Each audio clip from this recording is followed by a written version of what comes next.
All right, so we get asked all the time at Amazing Workplace, why don't we measure employee engagement? Or in some cases, we get asked, hey, can you measure employee engagement instead of employee happiness? It takes a little bit of discussion and dialogue in order to get people to take a look at what we're doing and how it's different and why it's better in terms of the outcome that we're trying to achieve with our people.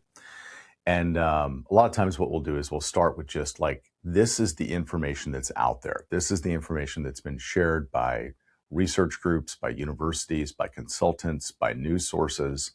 And it's worth just taking a look at the last roughly 15, 17 years in terms of the publications that are out there, the headlines that we've seen come out into the news. And on the screen here in front of us is the list of the engagement problems, some headlines from sources like Forbes, Huffington Post, Deloitte, and other universities, as well as the happiness solution as published by Oxford, Harvard, MIT, and others. But I'm just going to go through these briefly, talk a little bit about them. And this is just a sampling because there are a lot of articles out there that touch on the issue of engagement, why it's not working, why the questions that are being presented to employees don't meaningfully measure how they're doing, and of course why engagement has not improved in nearly 20 years. So we'll kind of go from top to bottom. So engagement problem, focus on human needs because employee engagement has failed. This is really an article that's talking about the fact that the people that are working within workplaces have needs as people, as humans, and engagement and the questions that are being presented or asked don't focus on those needs. And we'll talk a little bit more about the questions that are presented by these engagement surveys in a different video. But the whole idea here is that if you're going to approach your people and you're going to make the time to measure how they're doing, to understand how they're feeling, you've got to focus on the human needs, the things that really matter to them, not engagement, which is a list of questions that have nothing to do with their needs.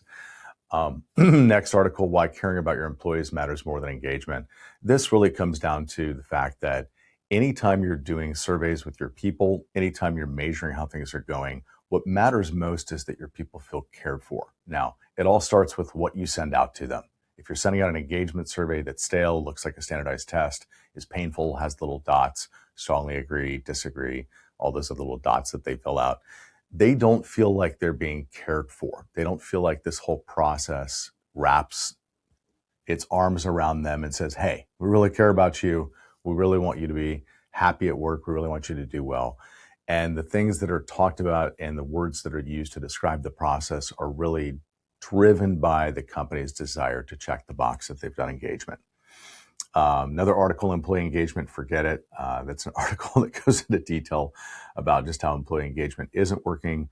The scores haven't in any way meaningfully improved. And in fact, in many cases, they've gone down over the last 20 years. And the next one is employee engagement. What if employees don't want to be engaged? This is a great one. We actually get a lot of feedback from employees that have gone through a happiness conversation, especially those that have previously done things like engagement or satisfaction or other surveys. And the overwhelming response is that, wow, this is very different. This actually allowed me to share how I feel safely, why I feel that way. And it was a really different experience, the conversation system that we've developed at Amazing Workplace. It's time to rethink the employment engagement issue. That's for absolute sure. 2014. Anyone that's looked at this issue over time knows that employee engagement is inconsistently defined. There's not a uniform way to define engagement. People don't even understand what engagement means, and yet we're out there asking them to tell us how engaged they are. Coupled with the fact that the process by which we go to measure engagement, the surveys that look like tests, are disengaging by design. Meaning that employees that receive those don't really get excited or very happy about that. You've heard of maybe survey burnout or employees feeling like they've been surveyed too much. A lot of it is not the fact that they've been surveyed, it's that the way that we're going about surveying and the questions that we're asking make people feel exhausted. Nothing's changing. The things that were being asked are not even things that can be changed in many cases, and therefore it's just a waste of time.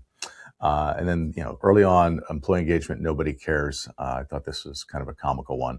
This is almost several years after engagement came on the scene, but The fact is that employees just don't care about engagement. And if you doubt this, then I would send out a survey and I'd ask people how they feel about engagement.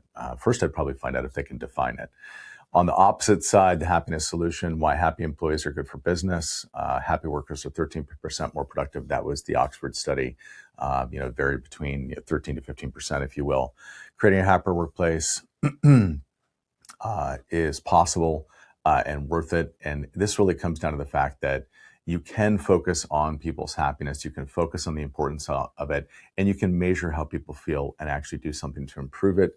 2023, it's something that we've been doing for a while by that point.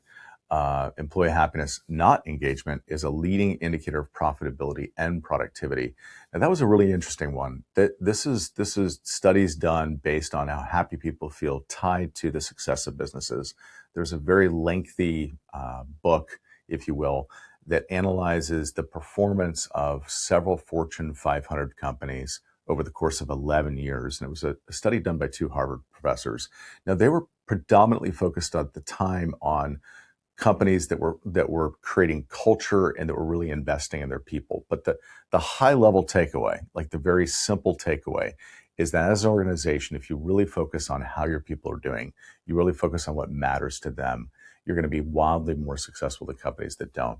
And the statistics and numbers from that book were staggering in terms of the success of companies that did that versus those that didn't, as well as looking at the companies that continued to succeed in the marketplace versus those that actually just fell away and fell apart. Top performers have a superpower, that's happiness. Absolutely true.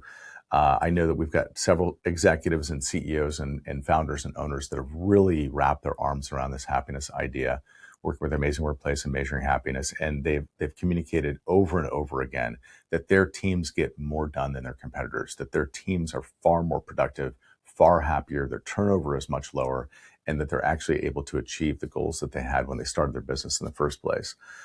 Promoting employee happiness benefits everyone, absolutely. It lets people know that you care about them, you care about how they're doing, you care about the future of their relationship with your business, and that you want that relationship to continue. So here's just some of the highlights in the news over the last little over a decade or so. And I'll follow up with some additional videos to kind of go through the engagement and the happiness solution. Thanks.